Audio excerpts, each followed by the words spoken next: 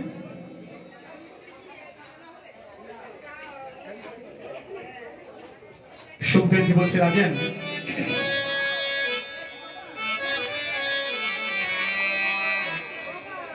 সেই অজামিল নামে যে বিপ্রদেব ব্রাহ্মণ ছিলেন, তিনি তার লক্ষ্য ভ্রষ্টের জন্য তার বুদ্ধি নাশ হওয়ার ফলে আজ তিনি ভয়ঙ্কর অপরাধী এবং পাপে পরিণত হল। কিন্তু ভগবানের লীলা, একজন ভিখারি রূপ ধারণ করে যখন তার দুয়ারে পৌঁছালেন, ভিক্ষাম দেহি ভিক্ষাম দেহি ভিক্ষাম দেহি, যখন অজামিল তাকে ভিক্ষা দেয়ার মনোভাব নিয়ে ভিখারির সম্মুখে পৌঁছালেন, পৌঁছাবার পর যখন তাকে ভিক্ষা দিচ্ছেন, ভিক্ষা দেয়ার সাথে সাথেই ভিখারি বলছেন, দেখো ভাই, তোমার পরিচয় কি? তোমার নাম কি? বলছে, আমার নাম অজামিল, আমি বিপ্রদেব ব্রাহ্মণ দেবতা। বলছে, দেখো আমি হতে পারি ভিখারি, কিন্তু আমি ভালো গুণিনকার, গুণিন করতে পারি। তোমার বদন দেখে মনে হচ্ছে তুমি ভয়ঙ্কর কোনো অপরাধ অন্যায় করেছো। কে বলছেন? একটি ভিখারি। তৎক্ষণাৎ বলছে, শোনো, আমার নাম অজামিল, আমার স্ত্রী এবং 2 সন্তান। ভিখারি বলছেন, শোনো, তুমি তো ত্যাগী মহাত্মা ছিলে, ভালো করে লক্ষ্য করবে। এই যে অজামিল যে বিবাহ করেছে, আমরা এখান থেকে শিক্ষা পাই যে প্রকৃতভাবে ত্যাগী হওয়ার পরে ভোগী হলে কি পরিস্থিতি হয়। অর্থাৎ আমি সন্ন্যাস নিয়েছি, আমি ত্যাগী মহাত্মা হয়ে ঘরদুয়ার পরিত্যাগ করে ব্রহ্মচর্য পালন করে বাবাজি হয়ে গেছি। শাস্ত্রে বলছেন যে যদি সন্ন্যাস নেয়ার পরে সাধু বৈষ্ণব বাবাজি ত্যাগী মহাত্মা হওয়ার পরে যদি কোনো প্রকারে তুমি স্ত্রী আসক্তির মধ্যে নিজেকে ডুবিয়ে দিয়ে তুমি সেই রতিতে নিজেকে মগ্ন করলে, বলে তাহলে তোমার 21 পৃ নরকে যাবে। 1 পৃ না, কত পৃ? 21 পৃ। অর্থাৎ 21টা বংশ তোমার নরকে যাবে। তাই শ্রীমান মহাপ্রভু এখানে কি কলম দিলেন যে তোমরা গৃহে থেকে ভজন করো। তার কারণ গৃহ হচ্ছে সর্বোপরি শ্রেষ্ঠ আশ্রম। যেমন আমাদের জন্ম 4 প্রকার। ক প্রকার? 4 প্রকার। 4 প্রকার কি কি? আন্ডাজ, আন্ডাজ মানে ডিম, আস্তে, আন্ডাজ, পিণ্ডাজ, জরায়ু আর উদ্ভিজ। এইবার আন্ডাজ মানে ডিম, যাদের ডিম থেকে জন্ম তাদের কি বলা হয়? আন্ডাজ আকৃতি জন্মা পশতি, অর্থাৎ ডিম থেকে যার জন্ম তাকে বলা হয় আন্ডাজ জন্ম। পিণ্ডাজ, পিণ্ডাজ জন্ম কাদের? আমাদের মানুষের। জেনে রাখো, আমরা যারা মাতা পিতা গত হয়ে গেলে পিণ্ড দান করি, দশাপিণ্ড দেই তো? দেই না দশাপিণ্ড? দশাপিণ্ড কেন দেওয়া হয়? আমরা দিয়ে দেই, পুরোহিত মশাই বলেছেন দিয়ে দেই, কিন্তু না, এটা তোমাকে গভীরভাবে জানতে গেলে তোমাকে স্কন্দ পুরাণ আছে, স্কন্ধ পুরাণ তোমার লক্ষ্য করতে হবে। আমরা যেহেতু 10 দিন মাতৃগর্ভে থাকি, তাই প্রত্যেক মাসের একটি করে পিণ্ড আমরা দান করি, যাকে বলা হয় দশা পিণ্ড।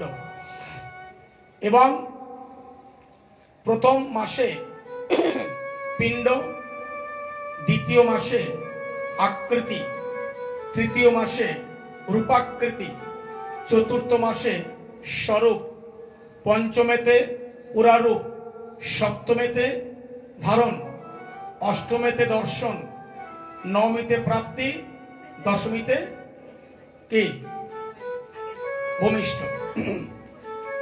তাই শাস্ত্রকার বলছেন যে যখন কোনো মা গর্ভবতী হয়ে যান, যখন তিনি বুঝতে পারেন যে আমি গর্ভবতী, তখন সেই মাকে উচিত আন কথা কুকথা কানে না শ্রবণ করে, কোনো অন্যায় বস্তু না দেখে তাকে ভগবতের স্মরণ করা, ভগবানকে স্মরণ করা এবং গীতা অধ্যয়ন করা। এগুলো করলে কি হবে, তার যে ধ্যান, তার যে সাধন ভজন, সেটা সন্তানের প্রতি গিয়ে প্রভাব পড়বে।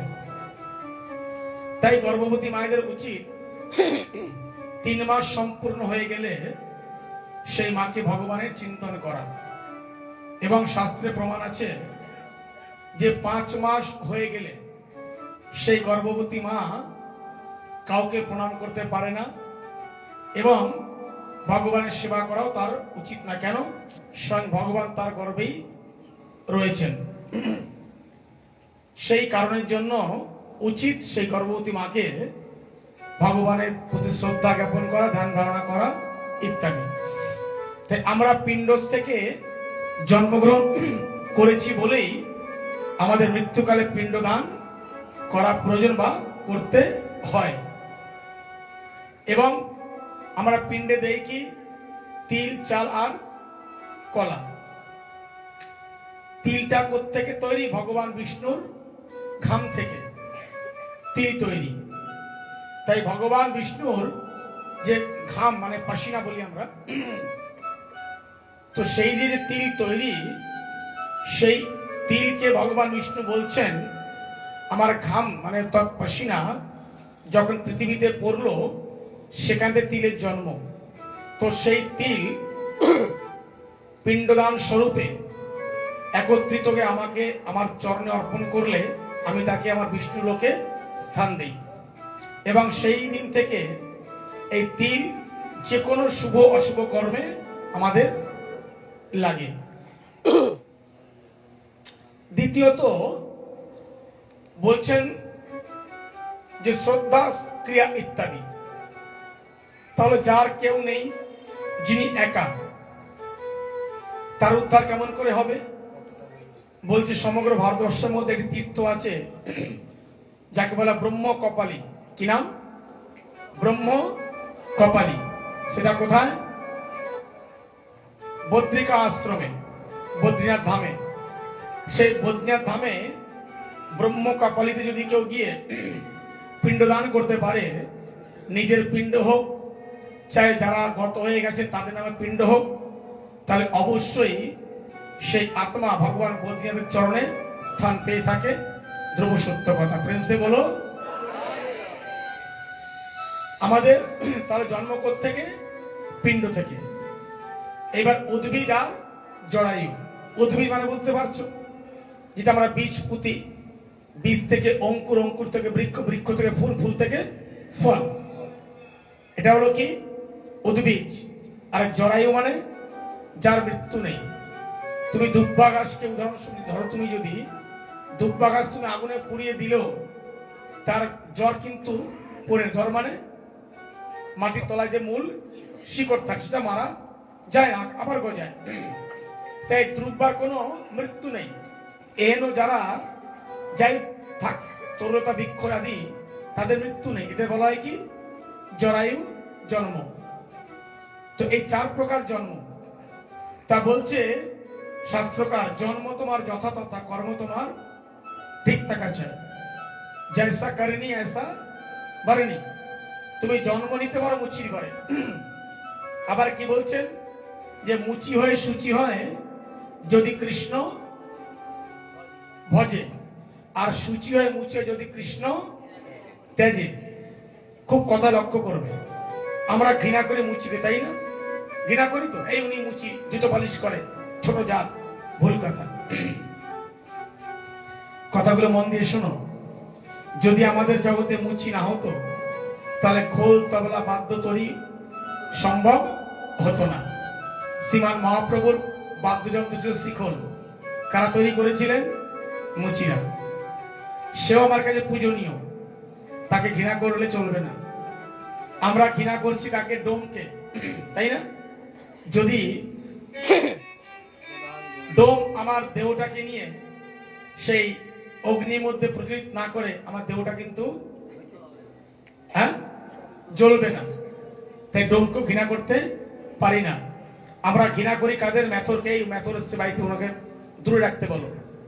কেন? সে মেথর, সে নর্দমা পরিষ্কার করে, ইত্যাদি নোংরা কাজ করে, তাকে ঘৃণা করি। যদি মেথর না হতো তাহলে আমাদের সমাজের নোংরা পরিষ্কার কে করতো? আমরা ঘৃণা করছি এই না, জানিস যাতে নাপি চুল কাটে। আরে ভাই, যদি তিনি সে প্রামাণিক না হতেন তাহলে আমার কেস কে করতো? ছিলাম আমরা বলি, এই জানিস উনি কুমার পাল, ও তো অন্য কাস্টের। যদি পাল না হতো তাহলে মাটির পাত্র প্রতিমা তৈরি করতো কে? তাই কখনো কাউকে ছোট ভেবে তুচ্ছ করাটা এটা সামাজিক রীতি রেওয়াজ বা সভ্যতার শিক্ষার আদর্শটা নয়, বা শাস্ত্র তোমাকে শিক্ষা দেয় না। তুমি দেখবে লক্ষ্য করে, মায়ের যে প্রতিমা তৈরি হয়, দুর্গা মায়ের, তাই তো? এই মা দুর্গার প্রতিমা তৈরি করতে গেলে খালি কি পালের প্রয়োজন? ওই মা দুর্গার প্রতিমা তৈরি করতে গেলে যেমন তোমার পালের প্রয়োজন, তেমন মুচির প্রয়োজন, তেমন নাপিতের প্রয়োজন, তেমন বেনিয়া যারা ব্যবসা করে তাদের প্রয়োজন, এবং যারা অক্লান্ত পরিশ্রান্ত তাদের প্রয়োজন। তাহলে কজন তৈরি হলো, এবং সেখানকার মাটিও প্রয়োজন। বোঝা গেল? তাহলে একটা প্রতিমা তৈরি করতে কজনকে লাগছে? 6 জনকে, তাই তো? তারপরে কি করছি আমরা? পুরোহিত মশাইকে আহ্বান করে উনি মন্ত্রের দ্বারা সেই প্রাণ প্রতিষ্ঠা করে বিধিপূর্বক পূজা করছে। তাহলে যদি এই 6 জন সহযোগিতা না করতেন তাহলে কি প্রতিমা তৈরি হতো? হতো না তো। তাহলে আমাদের দৃষ্টিতে, নজরে কাউকে ঘৃণা করা উচিত নয়। এবার তাহলে আমরা তাকে ঘৃণা করছি কোনটা? বলছে ঘৃণা কোনটাই উচিত করা নয়। তার কর্ম ড্রেন পরিষ্কার তিনি করছেন, তার কর্ম করে এসেছেন। তাই যে নাপিত চুল কাটছেন, তার কর্ম ওটা, সে চুল কাটতেই পারে। তা বলে সে ছোট আমি বড়, এটা কখনো ভাবাটাই অন্যায়। তাই আমরা মানুষ সকলের সমান। আমিও মরলে চিতায় যাব, আগুনে জ্বলবো, তুমিও মরলে চিতায় যাবে, আগুনে জ্বলবে। বলে ছোট কোনটা, বড় কোনটা? বলে বড় আর ছোট তোমার কর্মটা। বলছে মানুষকে ঘৃণা করো না, মানুষকে ঘৃণা করো না, মানুষের কর্মটাকে ঘৃণা করো। সে অর্থাৎ ঘৃণার পাত্র কেউ নেই আমরা জগতে, আমরা সকলেই সম্মানীয় পাত্র। প্রেম সে বলো। তো আজ সুখদেবজি বলছে, রাজেন অজামিলকে ভিখারি বলছেন, দেখো আমার নজরে তুমি ভয়ঙ্কর কোন অপরাধ করেছো, তাই তোমার পরিবারে কে কে আছে? বলছে আমার স্ত্রী আছে, আমার 2 সন্তান, তৃতীয় সন্তান হবার মুখে আমার স্ত্রী গর্ভবতী। ভিখারি বলছেন, শোনো আমি তোমার কথা দিলাম, তুমি যে অপরাধ করেছো, এই অপরাধ থেকে বাঁচতে গেলে তোমার একটা উপায় করতে হবে। বলে কি? বলে আমার কথা মতন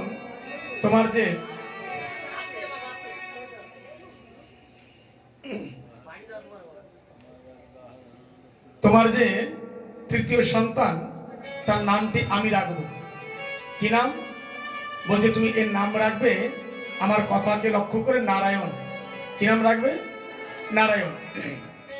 দেখো এই যে নারায়ণ নামটা বলেছেন, আমরা সুন্দর শিক্ষা এখান থেকে পাই যে এই জীব অপরাধ করলেও তার মুক্তির পথ ভগবান তাকে কোনো না কোনোভাবে দেখিয়ে দেন। দ্বিতীয়ত বলছে সন্তানের নাম যদি আমরা ভগবানের সাথে যুক্ত করে রাখি তাহলে তার প্রতিক্রিয়া কি লাভ করে সেটা দেখো।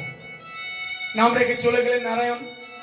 এবার কোনো একদিন আমাদের যমরাজ চিত্রগুপ্ত খুলেছেন, খুলে দেখছে যে অজামিলের তো সময় হয়ে গেছে, ওকে নিয়ে আসতে হবে, খাতা ভরে গেছে পাপে। হ্যাঁ, এই তোমরা যাও, তোমরা কি অজামিলকে নিয়ে এসো যমলোকে, ওর বিচার হবে, ও ভয়ঙ্কর পাপ করেছে, ওর আর কোনো গতি হবে না, ওকে কুম্ভীপাক নরকে আমরা ওকে রাখবো। কুম্ভীপাক নরক কাকে বলে জানো? অর্থাৎ ফুটন্ত তেলে যেমন জল ছাড়লে কি হয়, ঠিক ওটাকে বলা হয় কুম্ভীপাক নরক। এই ভাবনা ভেবে যখন যমরাজ পাঠিয়েছেন তার দূতকে অজামিলকে নিয়ে যাওয়ার জন্য, সেই যে সন্তান নাম রেখেছিল কি নারায়ণ, যখন তাকে নিতে এসছে অজামিলকে ধরে টানা ইচ্ছা করছে, অজামিল বলছে নারায়ণ বাঁচাও বেটা, নারায়ণ বাঁচাও বেটা, নারায়ণ বাঁচাও। ডাকছে কাকে? ছেলেকে। নামটি কার? ভগবানের। এই শব্দ পৌঁছালো ভগবানের কর্ণে। শব্দ পৌঁছানো মাত্রই কথায় বলে না সন্তানের ব্যথা তো মাই বোঝে। মা লক্ষ্মী বলছেন কি গো, তুমি কি কানে তালা বুঝে বলছে আর তুলো বুঝে দেখছো না কোন একজন ভক্ত সন্তান তোমাকে চিৎকার করে হুঙ্কার করছে? বলছে আমি সব শুনতে পাচ্ছি, আসুক, তারপর সময় গেলে তার বিচার হবে। যখন তার সেই যমরাজ তার পার্শ্বদ অজামিলকে নিয়ে যমলোকে গেলেন, ভগবান নারায়ণ উপস্থিত, বিচারশালায় বিচার চলছে। যমরাজ বলছে দেখো নারায়ণ, এই অজামিল এত পাপ করেছে যে তার গতি হবে না, উদ্ধার হবে না। ভালো কথা। ভগবান বলছে এক কাজ করো অজামিল, যমরাজ, যখন অজামিল পাপ করেছে তোমার চিত্রগুপ্তে সব পাপ পাপ লেখা আছে, তাহলে আমার কথা মেনে তুমি খাতাটি আর একবার উল্টে দেখো। যে প্রথমবার খাতা উল্টেছেন ভগবানের আদেশ পেয়ে যমরাজ দেখে পেছন দিকে একটু তার নাম লেখা আছে নারায়ণ নারায়ণ বলে। বলছে দেখো নারায়ণ, ওই দু তিন জায়গায় নারায়ণ লেখা আছে, সব পাপে ভরা। ঠিক আছে, কাজ করো, তুমি আবার খাতাটাকে উল্টাও। এখন দেখো উল্টাবার পরে আপনার খানিকটা বেড়েছে। বলতে শোনো, তোমার আর ওকে নিতে হবে না, ও এখন আমার প্রিয় ভক্ত, আমার সাথে সে এখন বৈকুণ্ঠেই প্রস্থান করবে। প্রেমতে বলো। আজ অজামিলকে ভগবান নারায়ণ যমলোক থেকে, সুনীতি আর সুরুচি দুজন স্ত্রী ছিলেন।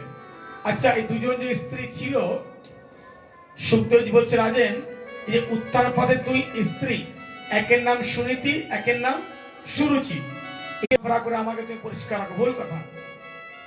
তো আজ সুনীতি আর সুরুচি, তাহলে সুনীতির পুত্রকে, সুনীতির পুত্র ধ্রুব, আর সুরুচির পুত্রকে উত্তম, তিনি এখানকার রাজা হবেন। আর তোমার যদি পুত্র রাজা হতে চায় তাহলে তাকে কি করতে হবে জানো? বলে কি? বলে বনে গিয়ে ভজন করতে হবে।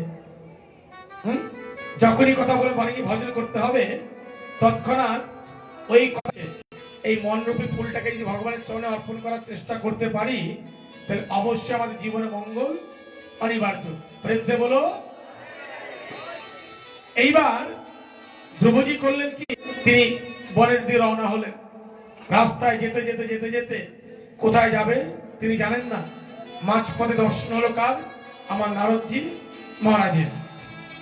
এইবার দেখো এখানে সুন্দর আসতে চলছো, একদিন এমন শান্ত হয়ে যাবে যেদিন আর সময় থাকবে না,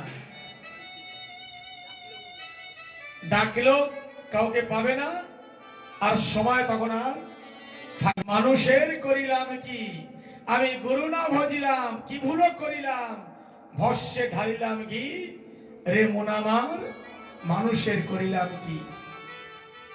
আর যখন ভাববো তখন আর সময় থাকবে না। 127 বছর বয়সেও, কত বছর? 127 বছর বয়সে উনি ঠাকুর মদন মোহনের মঙ্গলারতি করেছেন। এটাই সাধুর পরিচয়।